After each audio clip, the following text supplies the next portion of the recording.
Dear DJ Cory, makinis maputi siya pero ba't ganon? Hi DJ Cory, gwapa ako, makinis kag maputi. Pero sang nag-uba kami. Nagdako ang iya mata kag namangkot. Nga amo ini. Itago lang ako sa ngalan nga V. Kung i-describe ko ang kaugalingon ko, base mahambal ka mo nga kulas dayaw ako. Pero to be honest, gwapa ako, makinis, kag maputi. Sa tuod lang damo ang nagahambal nga pwede ako mangin artista o kon model.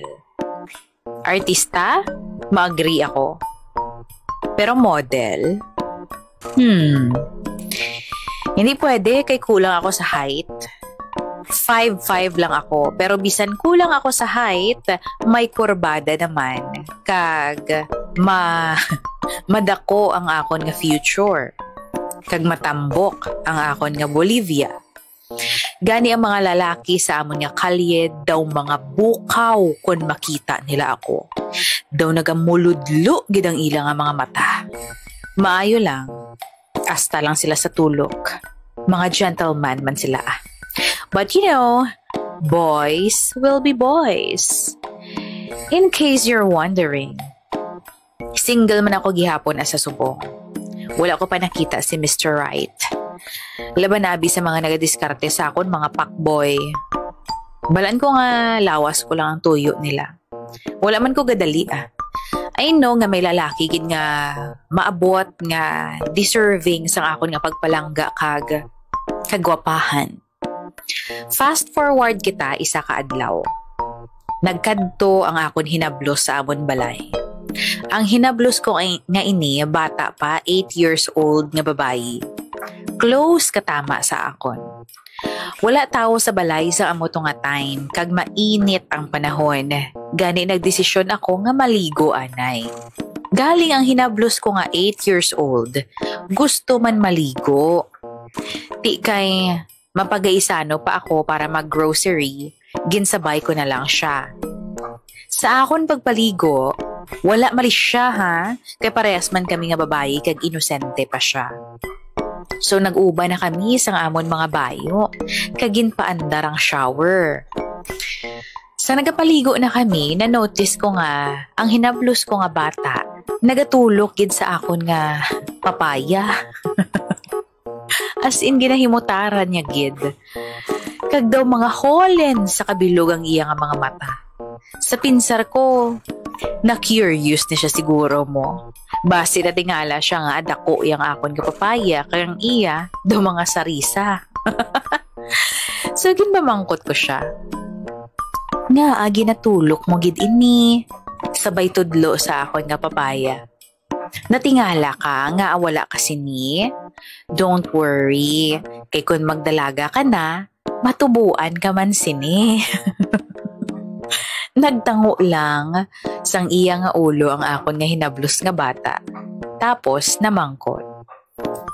Tita, di bala hambal mo?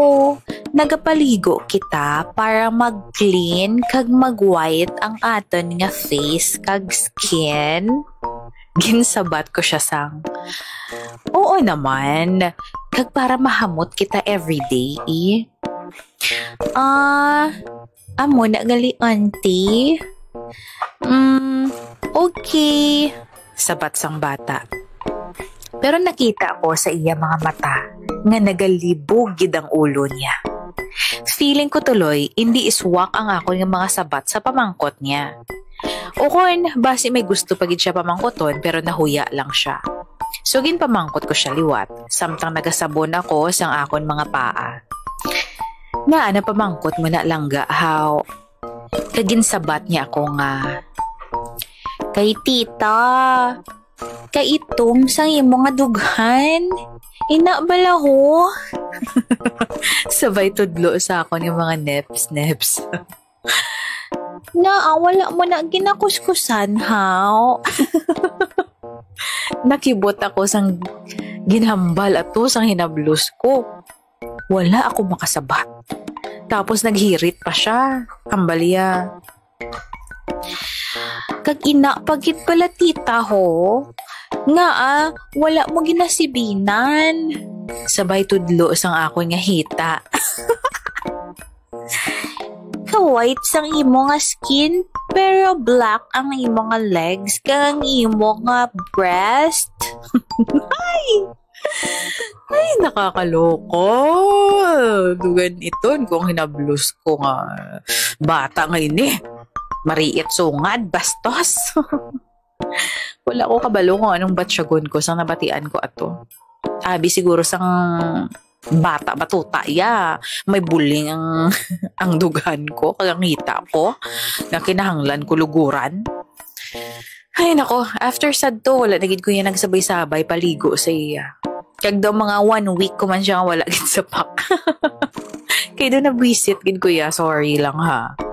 Pero love ko man gihapon ang hinablos ko Tungod sa iya pagka-atribida, na-realize ko ang akon mga imperfections. Gulpi lang ko nakabatsyag sang insecurity. Adlaw-adlaw nag-atubang ako sa espiyo, kaginalantaw ang kaugalingon ko nga nagahublas. Humble ko sa kaugalingon ko. Ay oo no. Kagwapa, kaputi, kagakinis sa imo. Pero nga ito mang nip-nip mo kagang hita mo. Gin-inspection ko pagiyad ang sa idalong nga parte sang akon nga Bolivia. Kag nakita ko nga, ay hala, dong may biro. Dong may biro sang kinky. Ay, sa tuod lang, sa amon nga magulutod, ako lang yang nabugayan sang maayo nga itsura kag kolor. Sorry sa mga brothers and sisters ko ha. Abi ko gani isang una adapted ako mo. Kailain yang akon nga itsura sa ila. Kung akon ilong daw Mount Mayon sa baga perfect. Bawang ila naman niya daw mga pinapangaloy.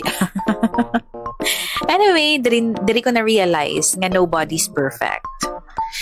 Sa mga girls dida nga lantaw sang video nga ini, basi may tips ka mo kung paano magpaputi sang nip-nip kag sang hita. Share man da, B. Wow, basi may chance pa niya nga magputi yung nip-nip ko, di bala? O kung inborn gid niya. Salamat gid in advance sa mga tips. Madamong salamat DJ Cory, Love, V,